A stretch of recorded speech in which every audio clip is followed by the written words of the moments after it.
নেপালের ঘটনার দিনই ইউরোপের শক্তিধর রাষ্ট্র ফ্রান্সেও নেমে আসে রাজনৈতিক সংকট। পার্লামেন্টে আস্থা ভোটে পরাজিত হন প্রধানমন্ত্রী ফ্রাঁসোয়া বাইরো।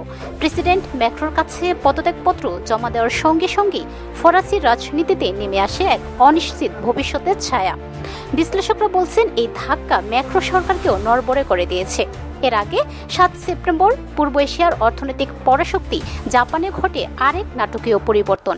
জীবন অবাক না করলে কে করবে? 28% মিল্ক ফ্যাটের অবাক করার সাথে ফ্রেশ মিল্ক পাউডার। জীবন অবাক করুক প্রতিদিন। প্রধানমন্ত্রী শিগেরো ইসেবা দলীয় বিভাজন এবং পার্লামেন্টে সংখ্যাগরিষ্ঠতা হারানোর ফলে দায়িত্ব নেবার মাত্র 11 মাসের মাথায় পদত্যাগ করেন।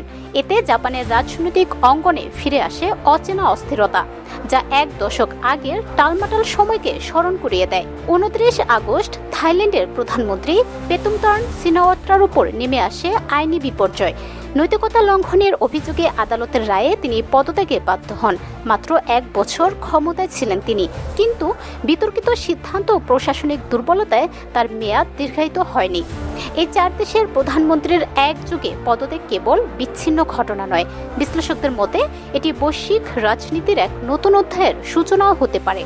দ্রুত বদলে যাওয়া জনগণের চাহিদা, তরুণ প্রজন্মের সোচ্চার ভূমিকা এবং রাজনৈতিক দলগুলোর ভেতরে টানাপোড়েন মিলিয়ে আজ বিশ্বের বহুদেশের নেতৃত্ব প্রশ্নের মুখে। প্রশ্ন এখন একটাই, এই পতনের ধারা এখানেই থামবে নাকি সামনে আরো বড় কোনো পরিবর্তনের ইঙ্গিত দিচ্ছে বিশ্ব রাজনীতি?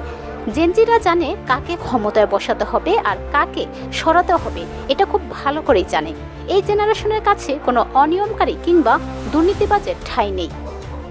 জীবন অবাক না করলে কে করবে? 28% মিল্ক ফ্যাটের অবাক করার সাথে ফ্রেশ মিল্ক পাউডার। জীবন অবাক করুক প্রতিদিন।